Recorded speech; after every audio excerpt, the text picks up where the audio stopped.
So most of my family can't stand this movie anymore because of me. So in your collection, choose your top 3 most favorite ones that you have. Kids from having triple dog dares. Why? Because he got his tongue stuck to the flagpole. What do you do in that specific situation? City councilman skill set coming right out of you, giving that positive reinforcements. That's a life lesson for everybody. Triple dog dares will never die.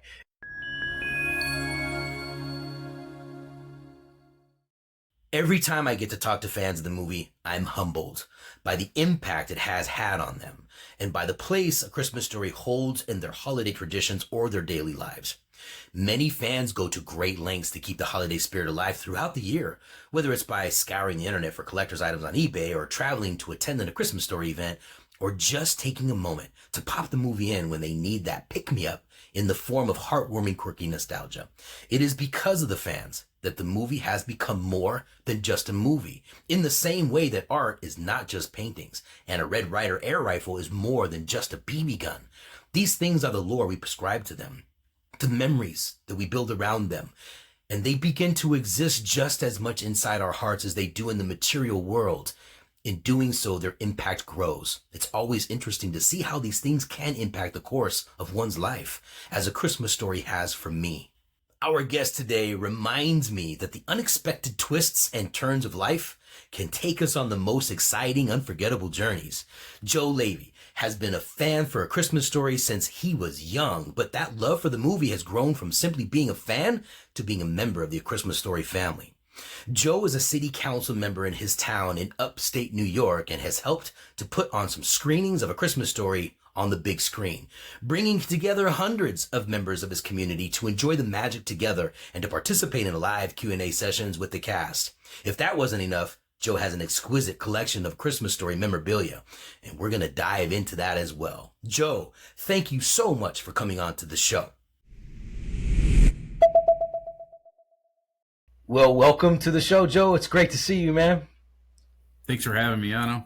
Yeah, for sure, man. This is going to be amazingly fun. So let's go ahead and jump all the way back to the origin. So let's go back to where you first experienced A Christmas Story. Now, we'll talk about like your first experience, and then when was it that you actually acquired the first, was it a VHS or was it a CD? It was actually VHS. It was the first home movie I ever purchased with my own money. Really? So it was the first movie you purchased with your own money. How old were you? 14. It was December 1994, and I don't know. Did you ever hear of Hill's Department Store? No. Okay, it's kind of big in the Buffalo area, and I think maybe Pennsylvania and Ohio. But I remember walking in there, and I just had a paper out. I just started a couple months before, and I walked in. There was a big display shelf of A Christmas Story in the VHS clamshell. And it was the first movie I ever bought with my own money. I remember grabbing it, going to the counter, paying for it, and went home and just started watching. I actually, if you can see here, I have it in the background right next to my leg lamp there. That is the original one. That right there. Yep. That's the one you bought when you were 14. That's the one I bought when I was 14. It's going to be 30 years old this year. Wow. Now, did you get it autographed? No, surprisingly, I haven't seen it forever. So when I was setting up for the podcast yesterday, actually, I opened a drawer to grab something out of it, and literally it was sitting in there. I haven't seen it in years, honestly. So that's one piece of a collectible that obviously needs ink on it, right? Absolutely. That's amazing. Absolutely. Man. All right, so now from back then, and obviously you've been a fan of the movie. Now let me ask you, so when you bought the movie at 14 years old, had you already seen it prior, or was it just something new? Oh, absolutely. Oh, absolutely. You did? Okay. Truly, I've been watching this film. I couldn't even tell you when I started. I mean, I just remember watching it from when I was a little kid. I know we had HBO back then, so I don't know if that's where I saw it first. And then, like, I remember seeing it on TV when I think it was TNT or TBS used to do Dinner and a Movie, I think on Friday nights. I don't know if you remember that. They used to do like a cooking show based on something that was in a movie, and then they would show the movie throughout the segment. So once I saw it on VHS, I was like, I have to have this. That's awesome, man. So I kind of want to dive a little bit deeper into as the why, right? So when you first saw the movie, I'm sure it intrigued you. So what was it about it that was so important to you, or what related to you as a young kid in the movie? That was what Christmas was, at least for me growing up. I mean, everybody had that one gift that they wanted Santa to bring them or their parents to get them. And like, no joke, mine was a BB gun. It wasn't a Red Ryder, but we had a store around here called Brand Names. And every year the catalog would come out and I'd scroll right to the back pages because that's where all the BB guns were, where they were all displayed. And every year, top of the list was a BB gun on my list. And unfortunately, I never got it. But, my mom literally said, you'll shoot your eye out. And she didn't see the movie until probably 10 years ago, I think, is when she finally sat down and watched it for the first time with me. But no joke. I mean, everybody back in the day said that. My grandparents said the same thing. We're not getting it for you. You're not going to shoot your eye out. You're not going to shoot somebody else's eye out. You're not going to shoot birds, blah, blah, blah. So, but again, for me, that was Christmas. I remember going out downtown Buffalo on first night a couple times with my grandparents. They would have a department store that displayed all these amazing props and figures and toys. And so it was literally like watching your childhood. So Joe, that's an amazing story. I want you to kind of describe from your own personal experience how that actually, the first time you saw the movie, how did it make you feel? And how did it make you feel that you experienced something very similar to Ralphie? I honestly thought, I was like, man, are they making this movie about me? Like, really, as a little kid. Again, I don't remember what age I started watching it, but I know, man, I had to be around maybe 6, 7 years old watching that for the first time. And because I was only 3 when the movie was filmed. So, everything about that movie was just, that was my life. That was my Christmas. That was my family. Like, my old man with in the movie, he's swearing at the furnace. My old man is swearing, putting up those, Christmas lights and stuff. I don't know if you remember in the 80s when they had the straight Christmas lights with the little plastic flowers around them and the wires would get stuck in them. And I would hear him outside, hanging these lights up because my mom wanted them. And the whole neighborhood heard him. So everything in that movie, the embarrassing bunny suit. I was never given a bunny suit, but I had outfits that we had to wear for Christmas, themed outfits. And there's one infamous picture. I have to find it for my parents. I'm just sitting there with I'm like this with the biggest frown. Like, I still remember my dad threatening me to smile for the picture. And it was like, I don't want to do this. I don't want to be here. So Oh man, so it resonated with you very deeply about a lot of aspects of what you experienced in life as a boy in your own personal family. That's that's incredible to hear you say that when you watched the movie, it resonated with you so much that it almost felt like they were writing it about you and your experience. That's awesome, man. So over the years, I want you to tell me how this movie created, I don't know, rituals or traditions or things that you have not only done before you had a family, but also, talk about what it is that you do with your family around this movie nowadays. So most of my family can't stand this movie anymore because of me.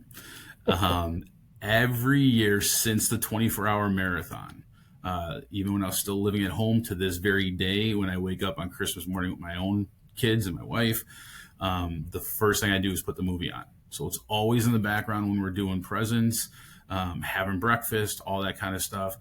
When I was younger, I would come to my grandparents' house, which is now my house that I'm raising my family in, and I would help them set up for Christmas dinner. And same thing. As soon as I walked in the house, I would turn it on. And my grandfather's like, "Oh my God, this movie again."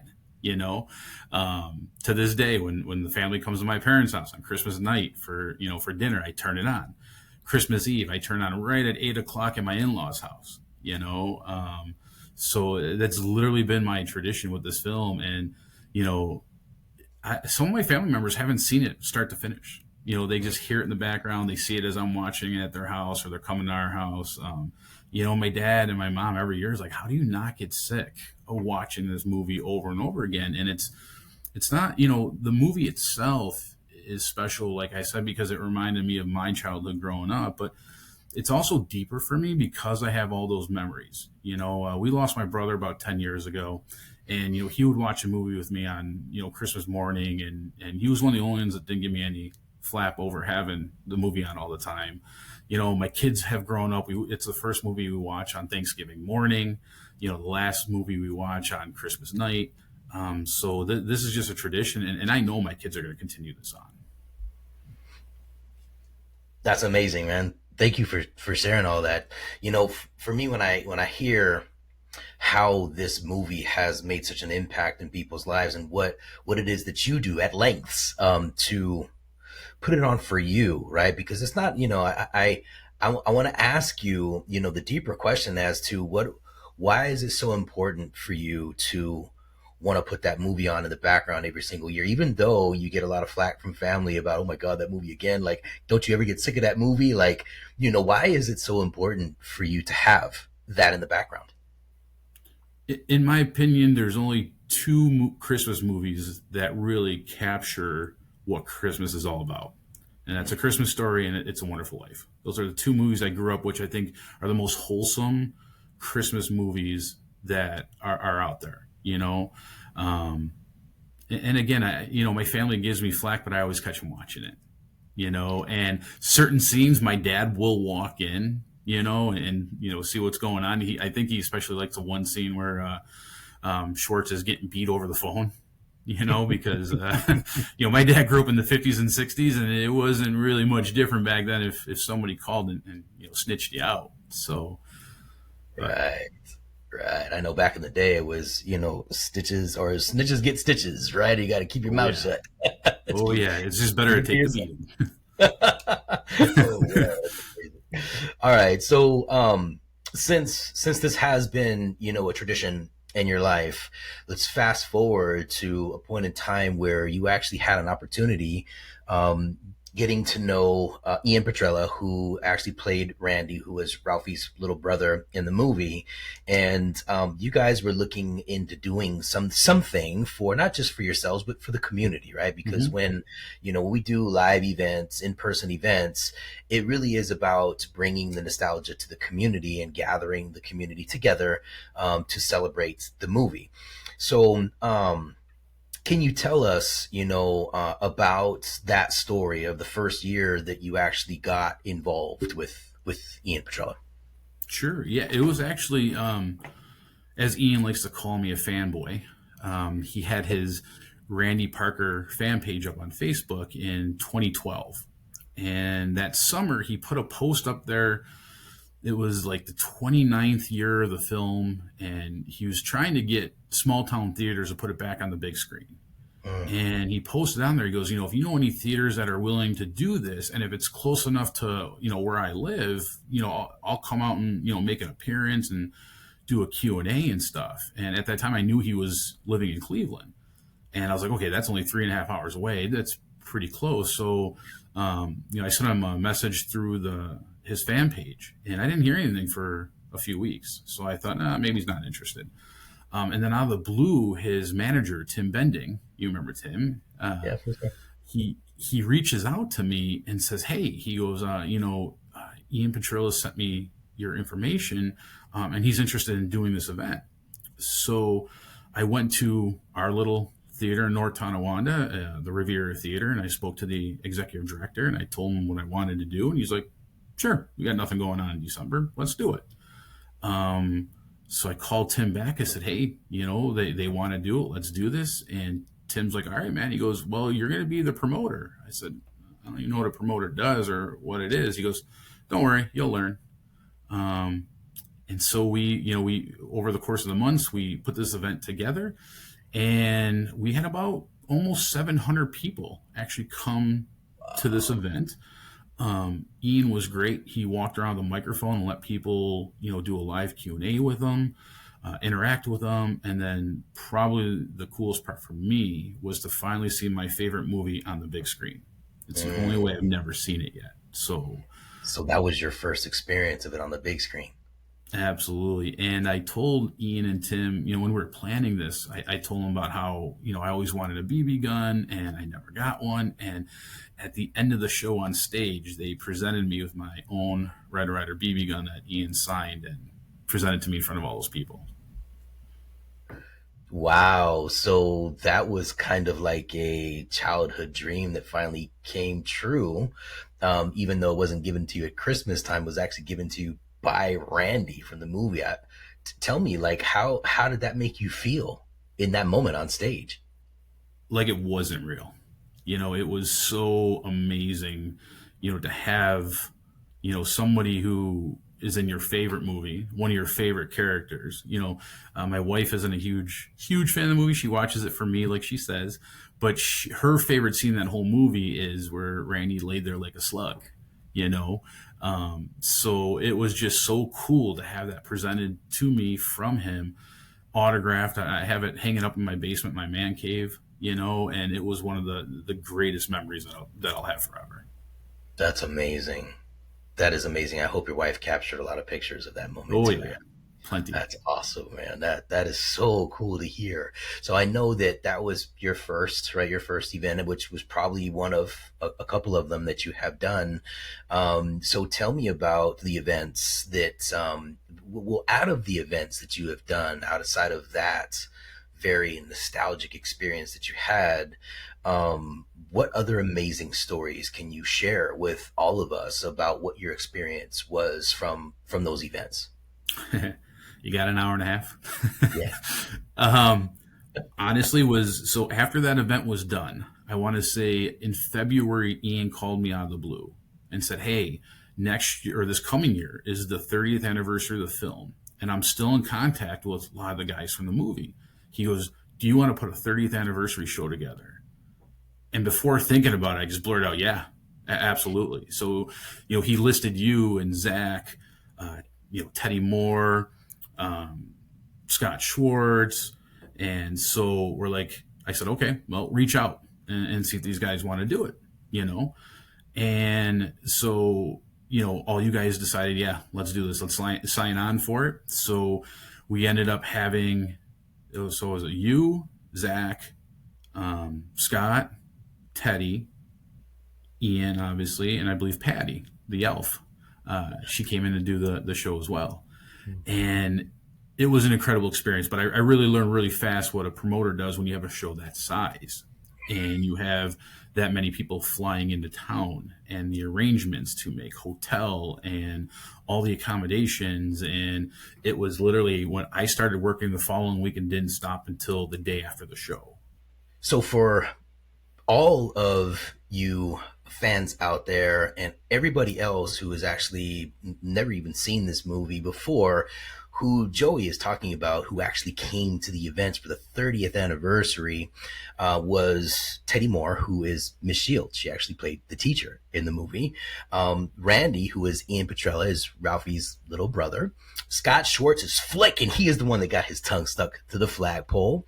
There was me, Grover Dill, right? So I'm Yano Anaya, and I was Grover Dill, who was the shorter bully, the little toady, that little toady you love to hate.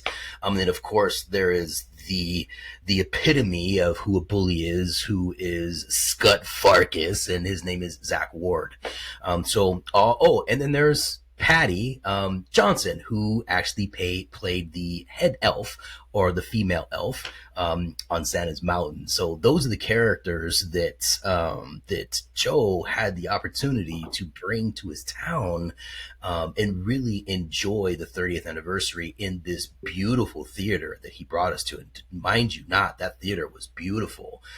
It was 3 different levels, had a huge screen, a beautiful stage, and it was a wonderful, wonderful experience. So, Joe, thanks for explaining that experience when it comes to that. And I did have one more question. And I know that there was a lot of really good experiences and even the challenges of being the promoter, right? Which is exhausting. It takes a lot of energy, and it takes a lot of people doing their jobs, and making sure that people are doing their jobs, and then making sure that the talent is happy and on time, and everything is about timing, and everything is about keeping people happy and moving and excited, which, the Christmas Story does that. It brings the nostalgia and the excitement to the community. But, I have to take my hat off to you, because I personally understand what it means to be a promoter. I personally can get and respect so much the time and the effort and the dedication and the blood and the sweat and the tears that it takes to put something like that together, not for your own personal reasons, but for the community, right? And because it is really about, bringing something that has such a huge impact in the fabric of America to their town, and then allow it to flourish and allow the fans to experience it in a way that has never been done before in your city. So again, man, I take my hat off to you, because, you know, that was a big job. And so the question that I had for you was, outside of that big job, outside of you being exhausted about it, um, the positive experiences that you had. Tell me about maybe one or two of those moments that you had with a fan because you actually had the event. Well, I actually had a lot of people come up to me during the event because obviously before the show started, I went out there with Tim Bending to do the introductions and then call you guys out. So when you guys took over for the Q and A, I had so many people coming up to me thanking me for bringing this event because they were super fans. They couldn't believe this opportunity. I mean, to be honest with you, I don't think we mentioned it. That it was a sold out show. 1,138 people attended that 30th anniversary panel. It was absolutely incredible. And, I think one of the funniest things was, I know it wasn't Zach's favorite moment. Do you remember the parade that we did right before the event outside? Yes. Yeah, it was a little cold, and I think the only person who enjoyed themselves was Teddy Moore, because I think standing on the trailer with her and seeing her smile and Mm. looking at the people that came out to see all of you, that was probably the coolest moment for me. I thought out of everybody, she probably would have been the most uncomfortable because of the weather, but we had her on that trailer in that chair, and she was smiling ear to ear and thanked me after the show was over and gave me a big hug. And between that and all the fans coming up to me, and not only just that day, it continued on for a few months. I'd go to like a store. I went to a store that wasn't even in my city. It was a couple towns over. I was at Harbor Freight picking something up, and a young girl who was cashing me out, she goes, "You look familiar." And I always joke around. I was like, I get that all the time. She goes, "No, you're the Christmas Story guy, right?" I said, "The Christmas Story guy." She goes, "You put that show on in North Tonawanda, right? The Riviera." I was there with my family. It was absolutely incredible. And thanked me for the show, and actually walked around from the register, gave me a quick hug. She's like, "My family and I we watch that every Christmas, and to be able to go there, see it on the big screen, meet the cast members." She goes, "That's something that's going to live with us forever." And at the time, I bet you she was maybe 21, 22 years old. So it shows you that this is a generation thing. It's going to continue for a long time. Thank you for sharing that. Yeah, so that experience that you had in the store several weeks or even months after just shows how this movie has infiltrated and impacted people's lives. And when you were the epicenter of bringing the cast and having that show, it just impacted even more people's lives, and people are grateful and loving for that. So again, I take my hat off to you for doing that, because you probably never expected that to even ever happen for you in your life, and that's an amazing experience.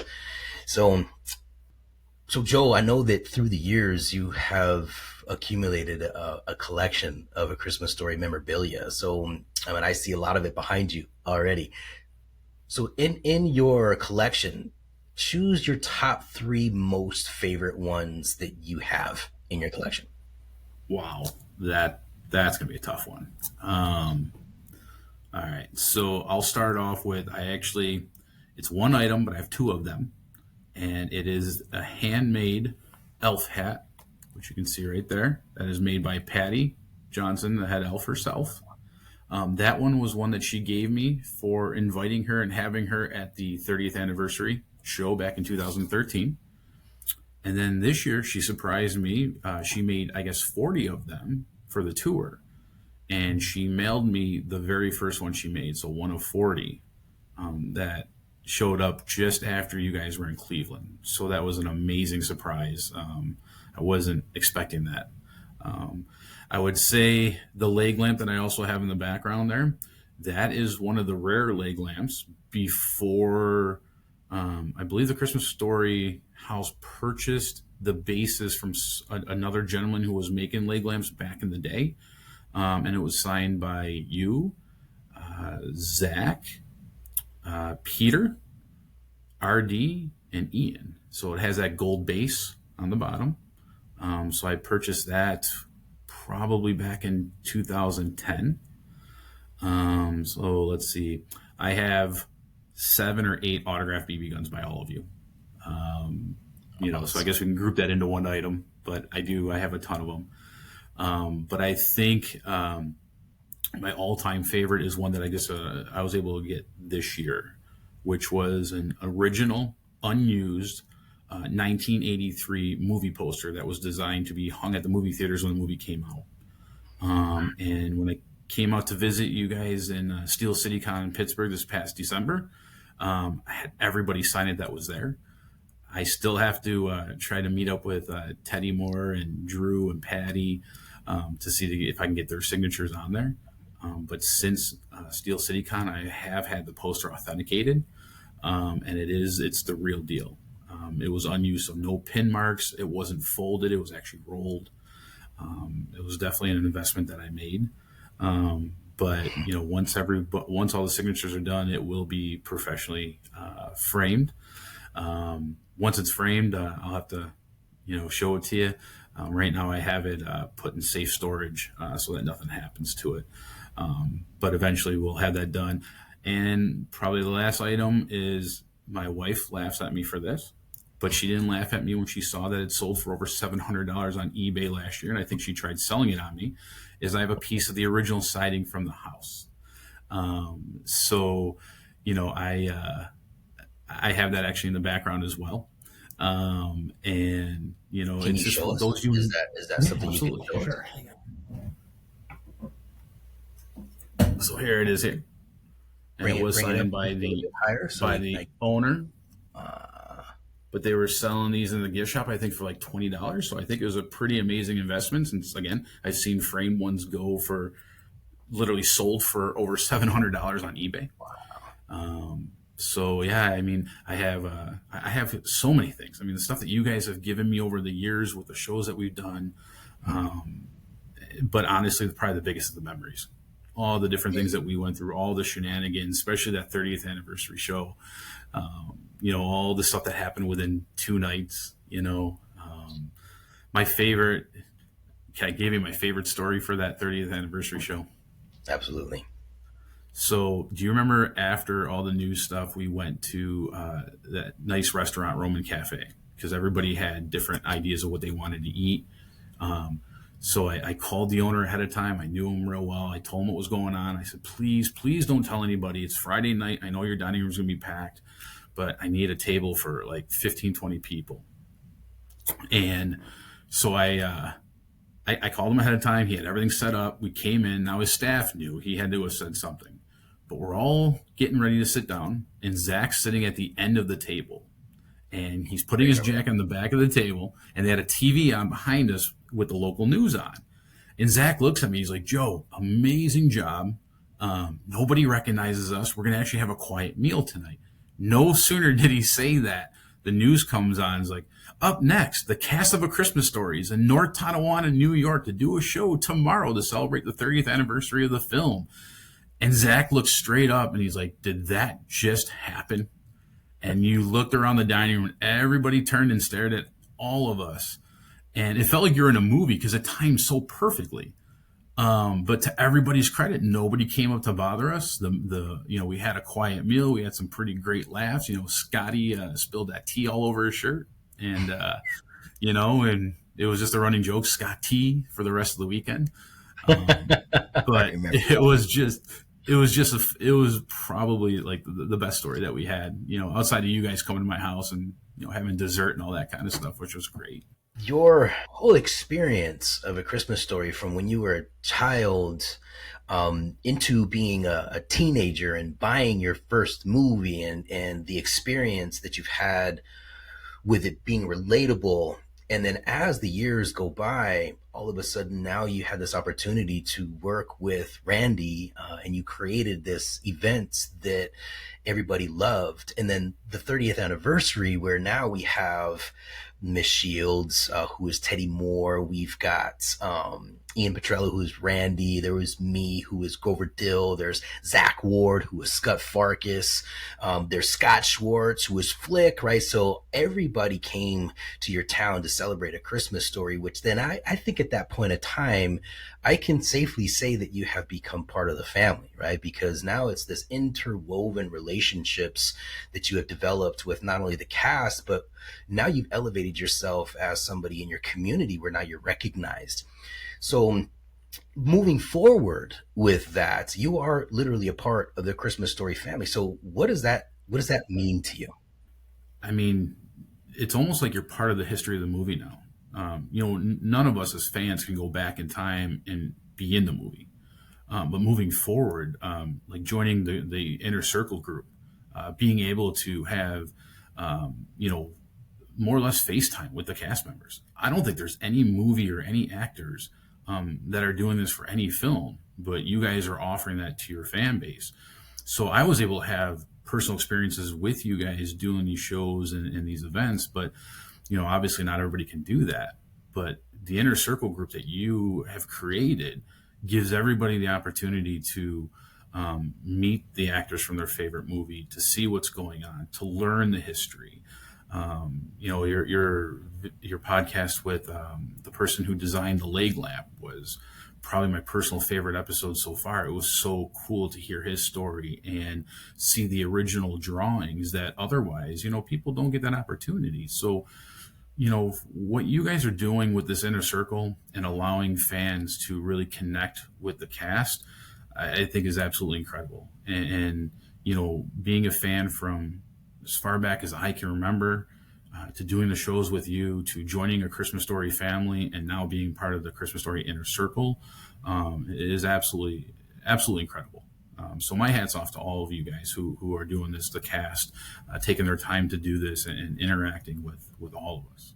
That was an amazing explanation of your experience of what it is that we have been doing. Now, have you actually seen the new Legacy Crest Immersion experience that we've created for the Inner Circle? Sadly, no. I've been getting a lot of the emails and information. I will be honest with you. Life has been extremely busy. I run my own side business. I work full time. I'm a hockey dad. So you mean city that Christmas councilman. Story So so you're yeah, saying you're not a super fan, that Christmas Story is not number one priority in your life, right? You have other things to do. no, not true. Well, that's Like great. I said, Well, if you guys released on DVD, I'd have it, and then I would understand more. I'm starting to become one of those older guys, that doing through things through email. I'm more of a paper and pen kind of guy. got you. Well, I mean, that's going to have a lot to do with this next lady. So we will make sure that you have the opportunity to check it out. Okay. So that was fun. That was I'll be great. honest though, I am on your wait list for that special thing that you guys might be releasing to sell soon. So I signed up for that immediately. So I have seen some of the stuff. I just haven't played around with all of it just yet.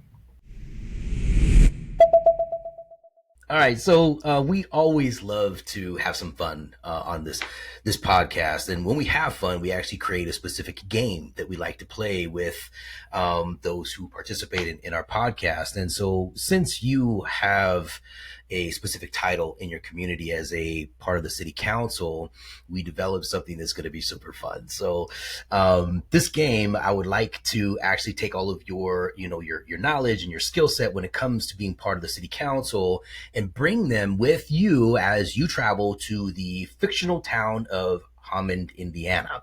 All right. Now, I'd like you to imagine that you are sitting in Hammond's city council, attending meetings, responding to citizens' issues, and even creating some of your own specific laws. I'll offer you a prompt. And you'll let me know how you would actually handle that specific situation with that citizen. So remember, we're talking about Hammond, not Hammond, Indiana. So expect a touch of whimsy, in these questions, and feel free to just answer them kindly and freely. Okay. So now a young boy, he knocks on your office door and he stands sheepishly in the doorway and he starts to speak to you. But his voice sounds a little bit weird, a little bit muffled, and you're trying to figure out what it is. It's difficult to understand what he's saying. And you have him come closer, right? Tell him, come to my desk. Let me understand what you're trying to say. And you notice that his tongue is hanging slightly out of his mouth, and it looks a little red and a little inflamed, and you're able to actually understand what he's saying now. And he said that he would like to make a law that outlaws kids from having triple dog dares. Why? Because he got his tongue stuck to the flagpole. What do you do in that specific situation? Well, I look at him and tell him the triple dog dare has been around since the beginning of time. If you don't want to do it, you can always just chicken out and not do the triple dog dare. I said, or, you can man up and do the triple dog dare and tell people that you did it. And to be honest with you, I triple dog dare you to go back and put your tongue back on that pole. That's a life lesson for everybody. Triple dog dares will never die. It's actually a city ordinance. That's Absolutely. And we have an enforcer right here. So if you are ever triple dog dared, it is your choice to either walk away or take that dare and hope for the best. Exactly. That's great stuff. All right. Now, you're in a meeting at the city council. And it's busy and it's bustling, and you guys are really setting up for this wonderful summer event. And some guy in the back starts to yell out, "Hey, I'd like to bring summer trees to the summer event, and I'll give you $2 off for each one." And everybody's kind of confused at what he's talking about, right? Because typically it's, Christmas in July, but he wants to offer summer trees. So in that situation where you've got some guy trying to sell summer trees to the city for the event, and everybody's kind of confused as to this, what do you do in that situation? I'm just going to look at him and ask him straight out. If you throw in some rope and tie it to my car for me, we'll make it happen. I love it. I love it. Oh, that ties right back into the movie. That's amazing, Joe. That's cool. That's cool. All right. So now you're in your office and you're opening a handwritten letter.